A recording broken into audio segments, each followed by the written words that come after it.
భస్మ బుధవారము అంటారు. మనం చాలా మార్లు విన్నాం, మరొకసారి విందాం. భస్మ బుధవారం. భస్మ బుధవారం. భస్మం అంటే బూడిద. చిన్నపిల్లలప్పుడు ఈ భస్మ అనేది రాక పెద్దలకు బూడిద బుధవారం అనేవారు.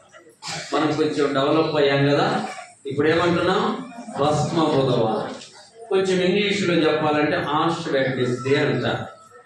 ఏది ఏమైనా ప్రభు మనల్ని దినదినము తన కృపలో భద్రపరిచి, పోయిన సంవత్సరం చక్కగా మనం అందరం 40 దినాలు ప్రభువును స్తుతించాం, మహింపరిచాం, ఆరాధించాం, ఘనపరిచాం. కానీ ఆత్మీయంగా దేవుడు మనల్ని స్థిరపరిచిన దినాలు కనుక ఈ సంవత్సరం కూడా ప్రభు మనకు సహాయం చేసి మనమందరము ప్రభుతో గడపడానికి దేవుడు కృప చూపాడు. అందును బట్టి దేవునికి కృతజ్ఞతాస్తుతులు చెల్లించుకుందాం. ఆమేన్. ఈ సంవత్సరం మరలా ప్రభు మనకిచ్చిన తరుణాన్ని బట్టి ఆయన వందనాలు చెల్లిస్తూ, అత్యంత ప్రాముఖ్యమైన విషయం ప్రియులారా గమనించండి. 40 దినాలు తప్పనిసరిగా ప్రభుతో ఉండడానికి తీర్మానం చేసుకుందాం. ఆమేన్. ఎక్కడ ఏ రోజు కూడా యాక్సిడెంట్ కాకుండా దయచేసి చూడండి. ఈ 40 దినాలు ఉపవాస ప్రార్థన అనేది బైబిల్లో ఉంది. చెప్పండి, ఎక్కడుంది? కొంతమంది అవి చేయకూడదనే వాళ్ళు, కొంతమందికి అసలు తెలియదు ఇది, కొంతమంది ఏదో బుధవారము శుక్రవారం అలా రకరకాలుగా చేస్తాం. అయితే బైబిల్లో 40 దినాల ఉపవాస ప్రార్థన అనేది చక్కగా వ్రాయబడింది. బైబిల్లో వ్రాయబడినవి అన్ని మనము అనుసరించాలి. ఆమేన్. ఎవరిని అనుసరించాలి? బైబిల్లో వాక్యము దేవుడు ఏమి సెలవిచ్చాడో దానిని మనము తప్పిపోకూడదు. దయచేసి ఎవరు కూడా ఈ 40 దినాలు మధ్యలో ఆగిపోయే పని చేయకూడదు. ఎంత కష్టం వచ్చినా, ఎంత అనారోగ్యం వచ్చినా ప్రభు దగ్గరికి రండి. ప్రభు ఆరోగ్యమును అనుగ్రహించుగాక. ఈ బూడిద అనేది, భస్మము అనేది మనందరికీ తెలుసు. ఎలా వచ్చింది బూడిద? ఎలా వచ్చింది? ఒక కట్టె కాలితే ఏమొచ్చింది? బూడిద. అందరికీ తెలిసిన సత్యమే. మరి ఎందుకు పెట్టారు ఈ భస్మ బుధవారం లేక బూడిద బుధవారం అని? అసలు ఎందుకు పెట్టారు అని అంటే, మనం కూడా, మానవుడు కూడా ఒక కట్టె గుర్తు పెట్టుకోవాలి. మనిషి, బైబిల్లో మనిషిని చెట్టుతో పోల్చిన సందర్భాలు చాలా ఉన్నాయి. మనిషిని చెట్టుతో సాదృశ్యంగా చెప్పిన వాక్యాలు చాలా ఉన్నాయి. యేసు ప్రభు అన్నాడు కదా, మీరు నిజమైన మీరందరూ అర్థమైందా? అంతేగా దానియేలు గ్రంథంలో అంటాడు, ఒక దర్శనం వచ్చి, ఒక కళ వచ్చి ఆ రాజు మర్చిపోతే దానియేలు పిలవగానే దానియేలు ఏం చెప్పాడో తెలుసా? ఓ రాజా, ఆ చెట్టు నిన్ను సూచించు. అందుకని భక్తుడైన దావీదు గారు ఏమన్నాడో తెలుసా? నేను పచ్చని ఒలీవనై దేవుని మందిరంలో చిరకాలం. అలాగే దేవుని పిల్లల గురించి ఏమి రాయబడిందంటే, నీ పిల్లలు ఒలీవ మొక్కల వలె నీ బల్లా చుట్టూ.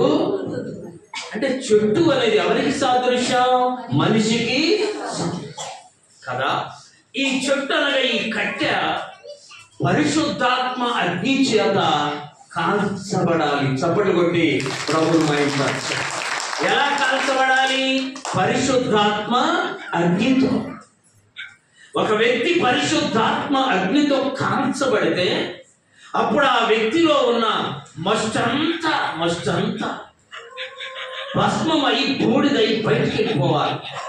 అప్పుడు ఒక బంగారమును కొలిమిలో వేసి మస్టు తీసి బయటికి తెచ్చినప్పుడు ఎలా ప్రకాశించిందో ఆ రీతిగా ప్రతి విశ్వాసి సంవత్సరంలో ఒక మారి 40 దినాలు ఉపవాసం ఉండి ప్రభు సన్నిధిలో కాల్చబడితే నీలో నాలో ఉన్న మస్టంతా ఏమవుతుంది? అప్పుడు ప్రకాశవంతముగా ప్రకాశిస్తాం. చక్కని కాంతి మనలో వచ్చింది. కాబట్టి మన పెద్దలు ఈ క్రమాన్ని సిద్ధపరిచారు. అనేక దేశాల్లో ఉంది ఈ క్రమం. 40 దినాలు ఉపవాస ప్రార్థన అనేది అనేక దేశాల్లో ఉంది, అనేక మంది భక్తుల జీవితాల్లో కూడా ఉంది. బైబిల్లో మనం చూస్తాం, ధ్యానం చేసుకుంటాము రోజు. 40 దినాలు ఉపవాసము ఉండినటువంటి భక్తులు కొంతమంది ఉన్నారు. మన తల్లిదండ్రులు ఈ క్రమాన్ని పాటించారు, దీవించబడ్డారు. మనము కూడా క్రమాన్ని పాటించాం. మంచిది. చూడండి, ఒక వస్తువును రోజు వాడుకుంటున్నాం, కొద్ది రోజులకు ఆ వస్తువుకి ఏమవుతుందంటే మట్టి పట్టి కదా. అప్పుడు ఏం చేయాలి? దాన్ని బయటికి తీసుకెళ్ళి దాన్ని ఏం చేయాలి? బాగా విదిలించాలి, నేలకేసి కొట్టాలి. అప్పుడు దానిలో ఉన్న మట్టి అంత ఏమవుతుంది? మనకు పట్టదా? ఖచ్చితంగా మట్టి పడుతుంది. మన మనసు కూడా మట్టి పట్టుకొని పోతూ ఉంటుంది. కొంతమందికి మైండ్ పనిచేయదు, కొంతమందికి మనసు పనిచేయదు, కొంతమందికి చెయ్యి పనిచేయదు, కొంతమందికి నోరు పనిచేయదు.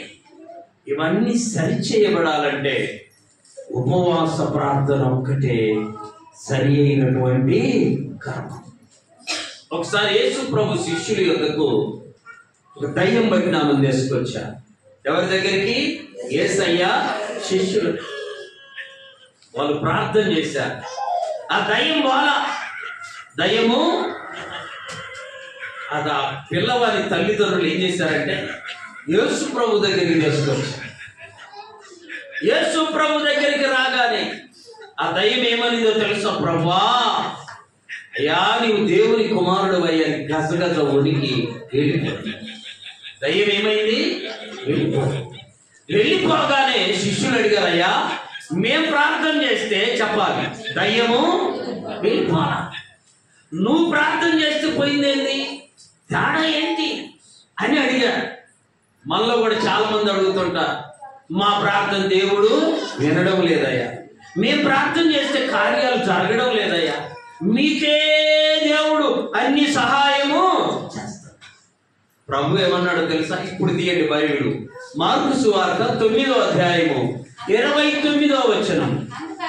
అందుకు ఆయన ప్రార్థన వలననే గాని, చూడండి, ప్రార్థన వలననే అన్న దగ్గర క్రింద సంఖ్య వేసి వ్రాయబడింది. ఏమని?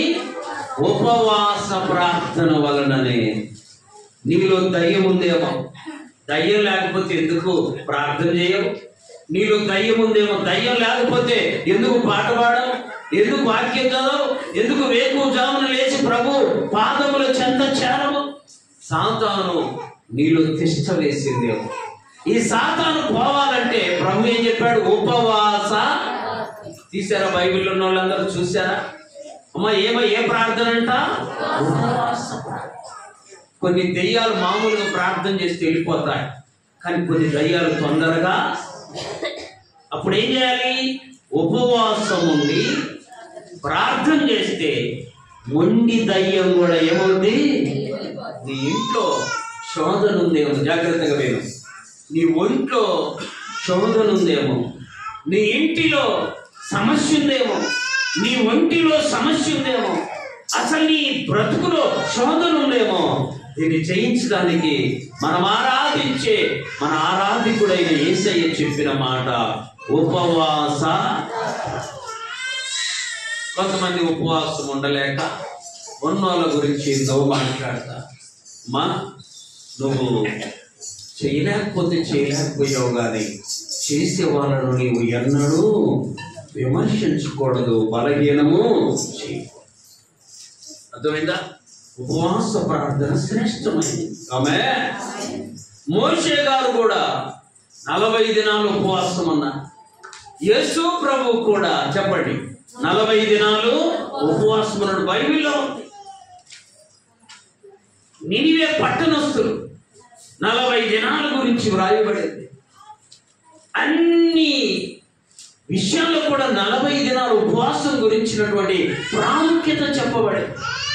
నువ్వు నేను చేయకపోతే ఎలా?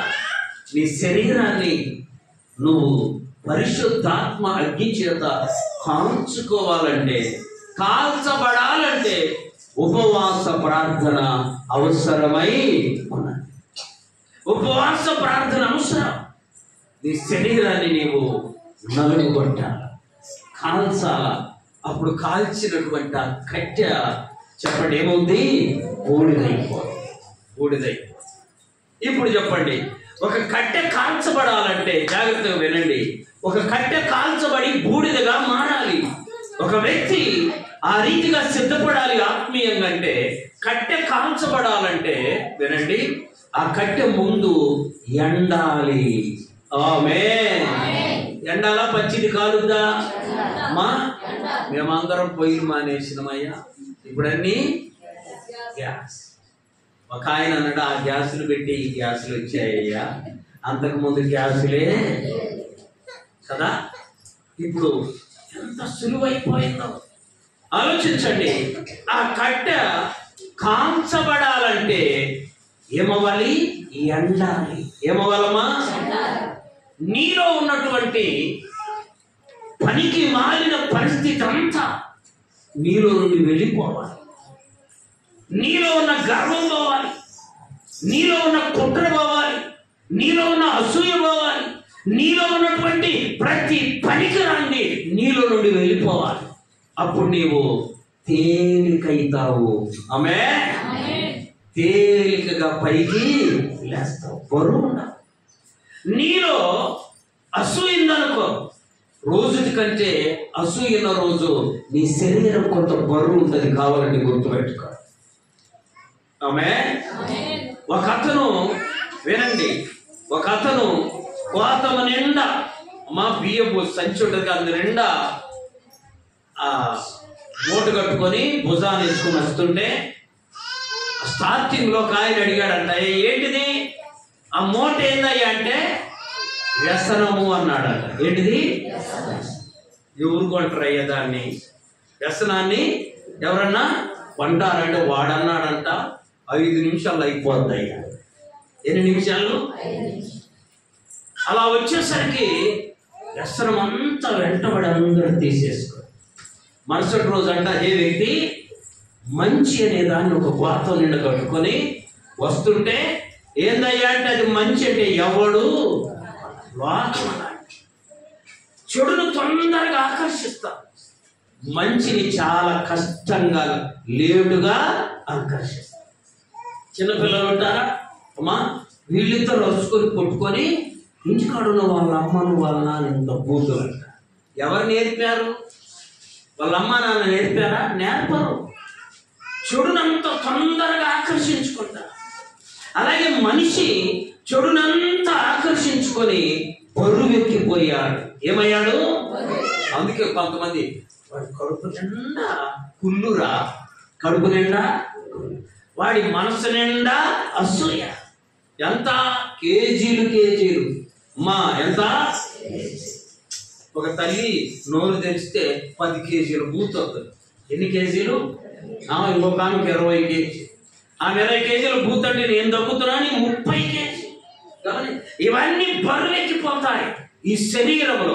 ఈ శరీరాన్ని ఏం చేయాలంటే ఉపవాస ప్రార్థన అనే దాని ద్వారా, ఆ ప్రార్థన క్రమము ద్వారా ఈ నీలో ఉన్న ఈ మస్తు ఉందే, నీలో ఉన్న అసూయ ఉందే, నీలో ఉన్నటువంటి చెడు ఉంది కదా, దీన్ని ఏం చేయాలి? నీవు బయటికి, పచ్చి కర్రలా ఉన్న నీవు ఎండిపోవాలి. ఆమేన్.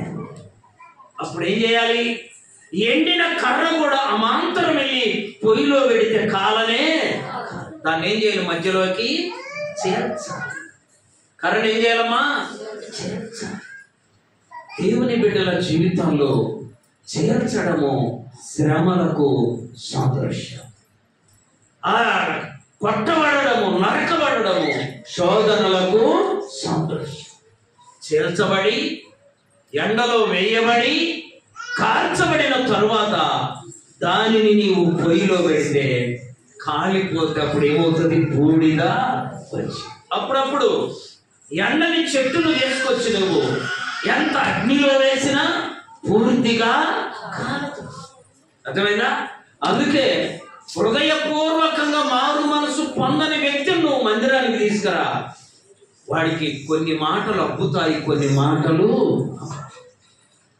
పూర్తిగా మారు మనసు పొందినటువంటి వ్యక్తి, ఏ వ్యక్తి అయినా సరే సంపూర్ణంగా తనలో ఉన్న చెడునంతా తీసివేసుకొని పరిపూర్ణుడు అవుతాడు. ఆమేన్. బూడిద లేక ఈ భస్మము అనేది కాల్చబడుటకు సాదృశ్యం. కాలితేనే బూడిద వచ్చింది, కాలితేనే బూడిద వస్తుంది, భస్మం వస్తుంది. కాల్చబడము అనగా శ్రమలకు సాదృశ్యం, శ్రమలకు సాదృశ్యం. చూడండి, బైబిల్లో ప్రకటన గ్రంథం 7వ అధ్యాయం 14వ వచనం. ప్రకటన గ్రంథం 7వ అధ్యాయం 14వ వచనం. వీరు అందుకు నేను అయ్యా నీకే తెలియననగా అతడు ఈలాగు నాతో చెప్పాను. ఇవాళ ప్రకటన గ్రంథం అందరు తీయాలి అమ్మా. ఈ వచనం చాలా ప్రాముఖ్యమైనది. అందరూ తీయండి బైబిల్లో ఉన్నవారు. వీరు మహాశ్రమల నుండి వచ్చారు, గొర్రె పిల్ల రక్తములో తమ వస్త్రములను ఉతుకుకున్నారు. పరలోకంలో పద్మాసు దీపము నుండి పరలోకానికి వెళ్ళాడు యోహాను గారు. అక్కడ ఉండి అలా చూడగానే తెల్లని వస్త్రాలు ధరించుకున్న ఒక సమూహం కనపడిందంట. ఆమేన్. ఏం కనపడింది? చాలా గుంపు కనపడింది. ఏ వస్త్రాలు కట్టుకున్నారు?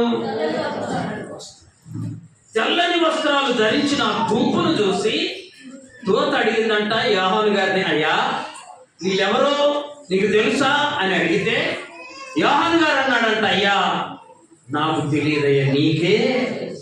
మనమైతే చెప్పండి, మా తప్పుని చెప్పాక వీళ్ళంతా పారుతున్నారు, వీళ్ళంతా దేవుడా, వీళ్ళంతా మొండమోకులుగా వాడి మాస్ వాడి అలా చెప్తా.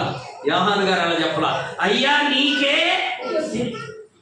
గుర్తుపెట్టుకోండి, నీకంటే పెద్దవారు, అమ్మా నీకంటే పెద్దవారు ఏదన్నా అడిగితే తప్పమని చెప్పమాక, అయ్యా నీకే తెలుసు అయ్యా అంటే అవతలో ఉన్న వ్యక్తి ప్లీజ్ అవుతాడు, నీ ఎడల దయా చూపుతాడు. ఆమేన్.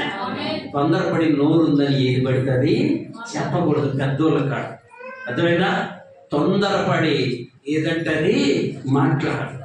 నేను బాగా చదువుతానని కొంచెం ఎచ్చులు ఉండేది నా కాడ. మా ఏముండేది? ఎచ్చులు ఉండేది. చిన్నపిల్లలం కదా, 10th క్లాస్లోకి వచ్చాం. వచ్చిన తర్వాత నా లైఫ్ అంతా ఫస్ట్ సీటు, ఫస్ట్ బెంచ్లో ఫస్ట్ ఉండేవారు. బాగా చదువుతానని కొంచెం తొందర ఎక్కువ.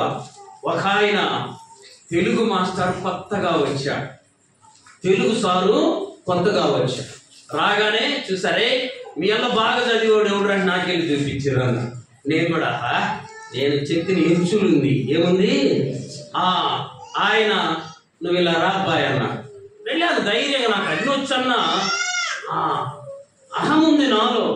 అక్కడికి వెళ్ళగానే నాకు చాపీస్ ఇచ్చి రాసేది బోర్డు మీద మెలికశా ఒత్తి రాయమని, మెలికశా ఒత్తి రాయ్యాను. నాకు ఈ ఎచ్చులు ఎంత ప్రమాదం చేసినట్టు చెప్పేది కూడా ఇలా. ఆయన ఏమడిగింది నేను సరిగా ముందు ఉరుకుతున్న బోర్డు కాడ ప్రశ్న తెలియకుండా జవాబు ఏది రాయగలను? అక్కడికి వెళ్ళి ఏమడిగాడు నాకు అర్థం, ఏమి రాయాలి? ఏమి రాయకుండా ఎచ్చులు కాస్త మొత్తము. ఎప్పుడైనా పెద్దవారు అడిగినప్పుడు వినయముతో జాగ్రత్తగా విని మా నీకే తెలుసయ్యా అని అంటే చాలా మంచి క్రమం ఇది. ఆమేన్. ఆమేన్. ఎప్పుడైతే యోహాను గారు ఈ మాట అన్నారో వెంటనే జవాబు చూడండి ఎలా వచ్చిందో. వీరు మహాశ్రమల నుండి వచ్చారు, కర్ర వలె కాల్చబడ్డారయ్యా, కట్టె వలె చేర్చబడ్డారయ్యా, ఎండలో ఎండారయ్యా, శ్రమలకు బాగా ఏమయ్యారు? నలిగిపోయారు. అక్కడ ఏం రాయబడింది? ఏ శ్రమలంట? మామూలు శ్రమలుగా కదా. దేవుని బిడ్డలారా గుర్తుపెట్టుకోండి, మనకు వచ్చే మామూలు శ్రమలు తెలియక ఏంటంత గొప్ప శోధన వచ్చింది అనుకుంటాం. వచ్చేదే గొప్ప శోధన. నీవు కలిగి ఉన్నది గొప్ప దేవుడు. చప్పటి కొట్టి చిన్న చిన్న శోధనలు రావడానికి మనం ఆరాధించే దేవుడు చిన్నవాడు. కొద్దివాడు గొప్పవాడు. కాబట్టి గొప్ప దీవెనలు ఇచ్చే ముందు గొప్ప శోధనలే మన జీవితాల్లోనికి అనుమతిస్తారు. చూసారా, వాళ్ళంట మహాశ్రమల నుండి వచ్చారు. వాళ్ళు ఎలా కట్టుకొని ఉన్నారమ్మ వస్త్రాలు? తెల్లని వస్త్రం. ఇక తర్వాత మాట చూడండి, వీరు గొర్రె పిల్ల రక్తములో, వినబడుతుందా? గొర్రె పిల్ల రక్తములో కడగబడినవా. ఇక్కడ ఎంత గొప్ప మర్మం ఉందో తెలుసా ఈ వచనంలో? అమ్మ, రక్తంలో ఒక వస్త్రాన్ని ముంచితే తెల్లగా ఉంటదా, ఎర్రగా ఉంటదా? అందరికీ తెలుసు ఏమైపోద్ది కదా. ఆత్మీయ మర్మం ఏందో తెలుసా? తెల్లగా అవుతుంది. ఆమేన్. చప్పట్లు కొట్టి ప్రభువుని బాగా వినాలి. పరిశుద్ధాత్మ దేవుడు తెలియజేస్తున్న మర్మం ఇది. నీకు శ్రమలు వస్తే నలిగిపోయి నల్ల కావడానికి లేదు, తెల్లగా కావాలి. చప్పట్లు కొట్టి ప్రభువుని మహిమపరచండి. నీకు శోధనలు వస్తే యేసయ్య రక్తంలో కడగబడితే శ్రమ వచ్చినోడు లోకంలో నలిగిపోయి నల్లగవుతాడు. యేసయ్యను ఎరిగిన నీవు నేను, ఆయన రక్తంలో కడగబడిన నీవు నేను తెల్లగా. అర్థమైందా? రక్తము తగిలితే ఒక వస్త్రానికి ఎరగవుతుంది. ఇది అందరికీ తెలుసు. ఇది లోకము ఎరిగినటువంటి సత్యం. మనం ఎరిగిన సత్యం ఏంటో తెలుసా? తెల్లగా కావాలి. ఎలా అమ్మా? ఒక శోధన వస్తే దేవుణ్ణి ఎరుగని వాళ్ళు, అమ్మా దేవుణ్ణి ఎరుగని వాళ్ళు ఆ శోధనకి నశించిపోతారు. దేవుని ఎరిగిన వాళ్ళకి శోధనలు వస్తే ఆ శోధనలోనే సువర్ణమై. యోబు గ్రంథం 23వ అధ్యాయం 10వ వచనం. యోబు గ్రంథం 27:10 చూడండి. ఆ శోధింపబడిన మీదట నేను సువర్ణములాగా. ఎలాగో చెప్తాను వినండి అమ్మా. ఒక ఎదురుగా ఉండే బజారు ఇళ్లలో ఎదురున్నామ ప్రభువుని ఎరిగినామా, ఎదురుగా ఉన్నామా ప్రభువుని ఎరిగినామా? యువకుల ఎదురుగా ఉన్నోళ్ళు లోకస్తులు. ఆమేన్, ఆమేన్. చూడండి, ఆ ఎదురుగా ప్రభువుని ఎరిగినాముందా? ఆమెకు ప్రతి దినం ఏ రోజుకు ఆ రోజు ఆహారం ఉంటుందంట, కానీ రేపటికి ఉండేది. ఈ లోకస్తురాలు ఏం చేసేదో తెలుసా? ఉదయం లేవగానే అనిద్దంట, ఈరోజు ఏం వండుకుంటావు? ఏం లేవంటివే, రాత్రి కొద్దిగుంటే అయిపోయినా ఏంటివే, లేవగానే ఆ మాట అనిద్దంట. విన్నారా? వెంటనే ఆమె లోపలికి వెళ్ళిపోయి, ప్రభువా ఆమె ఇలా అంటుందయ్యా, నువ్వే ఆమెకు జవాబు చెప్పు. ఆమేన్. నువ్వు తెల్ల చీర కట్టుకొని వస్తున్నావు అనుకో, ఎవరన్నా నిన్ను ఏదన్నా అన్నారనుకో, అది బాధపడమాక, వాళ్ళ వందనాలు చెప్పు. ఆమేన్. పెద్ద దేవతలాగా వచ్చిందయ్యా అని అంటే మంచి మాటే కానీ ఏం చేయాలి నువ్వు? నీకు చాలా. ఇంకొక రహస్యం చెబుతా. ఆమేన్. దేవతలాగా వచ్చిందయ్యా అనగానే ఏమనాలి? ఆమేన్ అంటే అర్థమైంది, నువ్వు దేవతవే. ఆమేన్. అప్పటితేనే సమస్య. మా నువ్వు ఏమన్నా సరే వెంటనే ఇంట్లోకి వెళ్ళి ప్రార్థన చేసేదంట. ప్రభువా, మధ్యాహ్నం ఆహారము వండడానికి నా దగ్గర బియ్యం లేవు. ఆమె మా మాట అంటుంది, బియ్యం ఇచ్చి ఆహారం ఇచ్చి ఆమె నోరు మూయించయ్యా అని ప్రార్థన చేసేదంట. ఒక అద్భుతం ఏంటో తెలుసా? ప్రతి దినం సమృద్ధిగా భోజనం చేసేదంట. ఆమె మధ్యాహ్నం భోజనం టైం వచ్చేసరికి ఒకరోజు నెల పిల్లోడు సైకిల్ మీద నుంచి పడి వండుకున్నది కూడా తినలేదంట. ఎత్తుకొని ఎక్కడికి వెళ్ళాలి? 4ంటికి వచ్చి, ఏంటదినా తిన్నవా? నేను 1 గంటకే అని చెబుతుంది ప్రభు. నేను వండుకున్నాను కానీ ఏం చేయలేకపోయా. మీరు ప్రసంగి గ్రంథం చదవండి. ఇంటికి వెళ్ళినాక నువ్వు సంపాదించుకున్నది నువ్వు తినడం కూడా దేవుని ఆశీర్వాదం. చప్పట్లు కొట్టి ప్రభువు. నువ్వు సంపాదించుకున్నది నువ్వు తినడం కూడా ఎవరి ఆశీర్వాదం? ఆయన ఆశీర్వాదం లేకుండా నువ్వు సంపాదించుకున్నది కూడా నువ్వు. అర్థమైందా? కాబట్టి మనం ఎంతో ధన్యులం. ఆమేన్. ఎంతో ధన్యులం. ఎందుకో తెలుసా? సంపాదించుకుంటున్నాం. కడుపారా నీ బిడ్డలకు కడుపారా పెట్టుకుంటున్నావు కదా. వాళ్ళు ఎక్కడి నుండి వచ్చారో తెలుసా? గొర్రె పిల్ల రక్తములో తమ వస్త్రములను ఉదుకున్నారు. ఎక్కడి నుండి వస్తే ఆ వస్త్రాలు వచ్చాయో తెలుసా? మహాశ్రమల నుండి వచ్చింది. ఆ శ్రమలు వారిని తెలుపుగా మార్చారు. చూసారా అమ్మా? నీ శ్రమలు నిన్ను ప్రకాశింపచేయాలి. ఆమేన్. నీకొచ్చే శోధనలు నిన్ను ప్రభువులో ప్రకాశించులాగా చేయాలి. శ్రమలు ఊరికే రానివాడు దేవుడు. సంపూర్ణమైన ఆయన బిడ్డలకి ఆయన అనుమతితోనే శ్రమలు వస్తాయి. కాబట్టి బూడిద ఎలా వస్తుంది? కట్టె కాల్చబడాలి. నువ్వు నేను శ్రమల ద్వారా కాల్చబడినప్పుడు, శ్రమల ద్వారా చేల్చబడినప్పుడు ఒక కట్టె కొట్టబడి నరకబడి అది చేల్చబడి ఎండలో ఎండినప్పుడు సంపూర్ణంగా కాలుంది. కాలినప్పుడు బూడిద వస్తుంది. బూడిద శ్రమలకు సంతోషం. వాక్యంలో చూడండి ప్రియులారా, దేవుని యొక్క పరిశుద్ధ గ్రంథంలో పేతురు రాసిన మొదటి పత్రిక 4వ అధ్యాయం 14వ వచనం. క్రీస్తు నామము నిమిత్తం మీరు నిందల పాలైన ఎడల మహిమా స్వరూపి అయిన ఆత్మ అనగా దేవుని ఆత్మ మీ మీద నిలుచుచున్నాడు కనుక మీరు.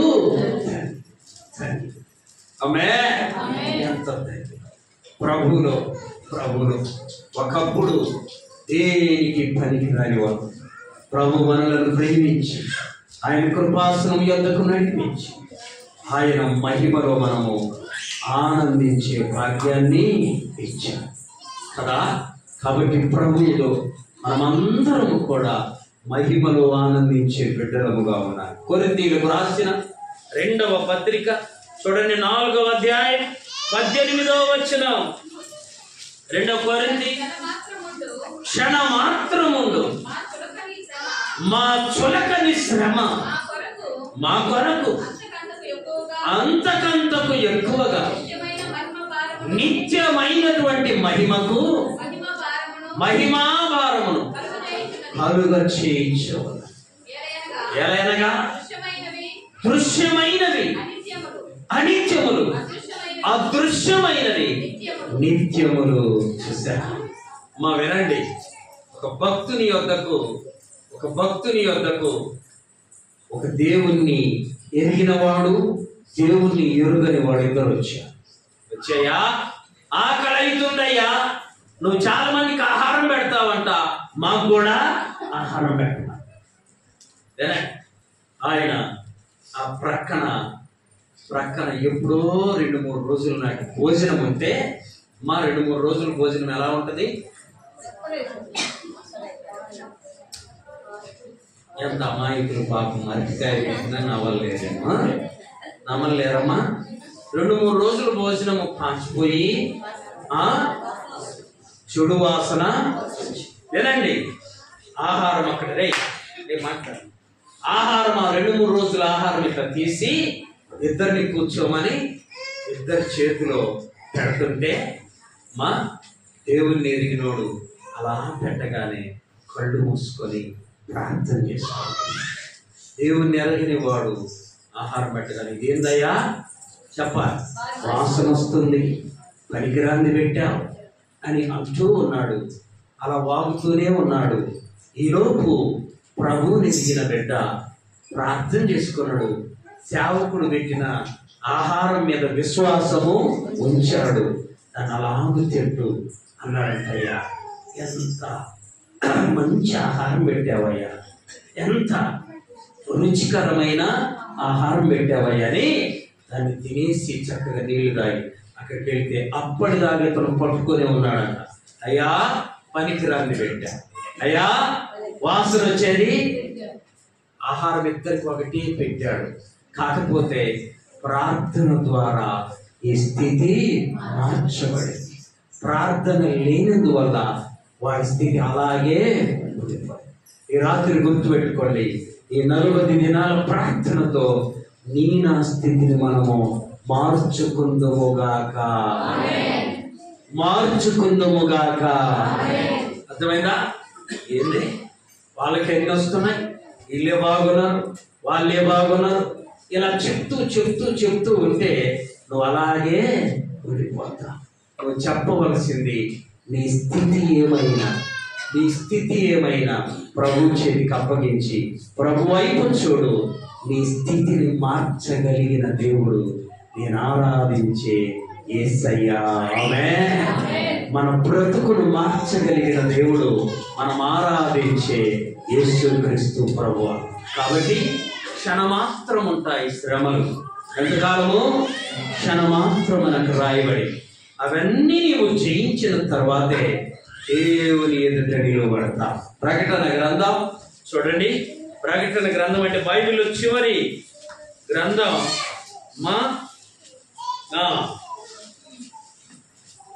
చివరి అధ్యాయం 22వ అధ్యాయం 4వ వచనం.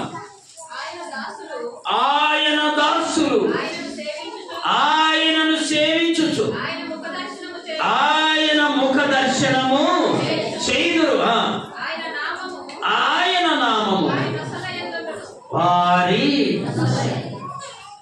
ప్రభువుని చూస్తామంట. ఆమేన్. ఈ లోకంలో ఉన్నప్పుడే కొన్ని మార్లు చూస్తాం. ఆమేన్. ఆమేన్. ప్రభువును చూసిన సందర్భాలు ఈ భూమి విడవక ముందే నువ్వు నేను అనుభవించి ఉండాలి. చప్పట్లు కొట్టి ప్రభువు మహిమ. కొన్నిసార్లు అద్భుతాలు జరుగుతాయి, మా ఆశ్చర్య కార్యాలు జరుగుతాయి. ఒక అబ్బాయి యవ్వన ప్రాయం నుండి బాగా ప్రభువులో నమ్మకంగా బ్రతుకుతున్నాడంట. ఎప్పటి నుండమ్మా? యవ్వన ప్రాయం. మంచి యవ్వన ప్రాయంలోనే గొంతుకి ఏదో నొప్పి వస్తే హాస్పిటల్కి వెళ్ళి హాస్పిటల్లో పరీక్షలన్నీ చేసిన తర్వాత డాక్టర్లు చెప్పారంట, అయ్యా నీ గొంతు క్యాన్సర్ వచ్చింది. చెప్పమ్మా, గొంతు క్యాన్సర్ వచ్చిందయ్యా, ఆపరేషన్ చేయాలయ్యా, నువ్వు తొందరగా సిద్ధపడి రమ్మంటే అబ్బాయి ఇంటికి రాగానే అందరూ ఏడుస్తున్నా. అందరూ ఇందయానికి ఈ వయసులో, ఇంత యవ్వన ప్రాయంలో, ఇంత ప్రభువులో ఉంటుంటే ఈ బాధ ఏంది, ఈ శోధన ఏందయ్యా, ఈ పరీక్ష ఏందయ్యా? ఆ అబ్బాయి మాత్రం ఏమీ అనుకోండి.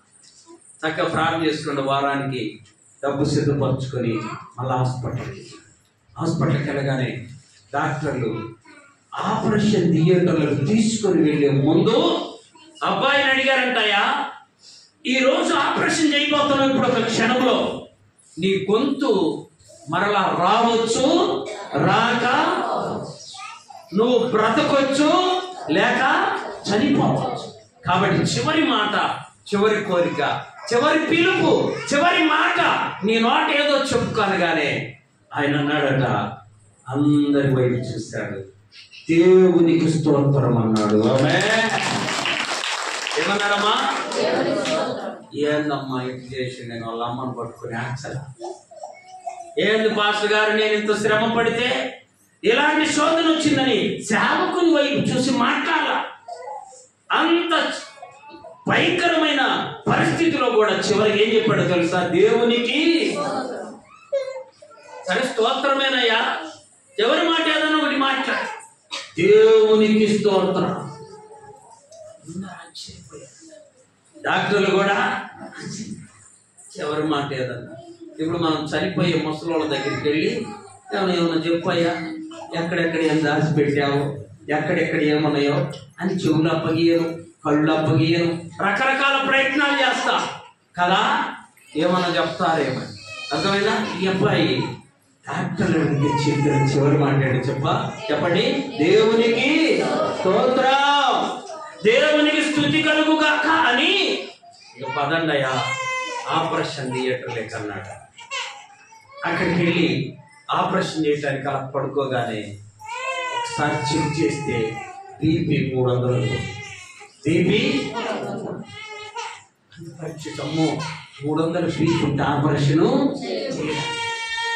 నువ్వు ఇంటికి వెళ్ళి 2 రోజులు ఆగి మరలారా.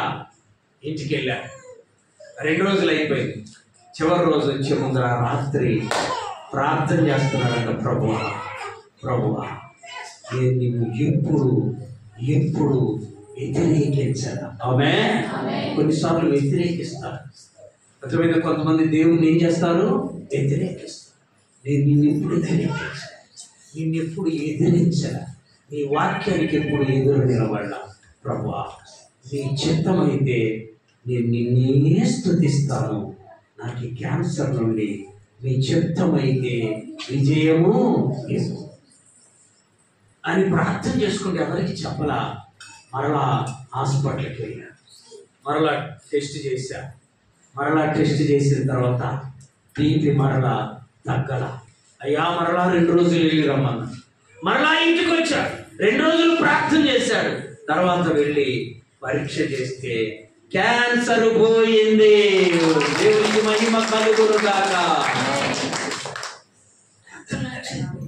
ఇంకో చోట టెస్ట్ చేయించారు, ఇంకో చోట పరీక్ష చేయించారు, క్యాన్సర్ లేనే.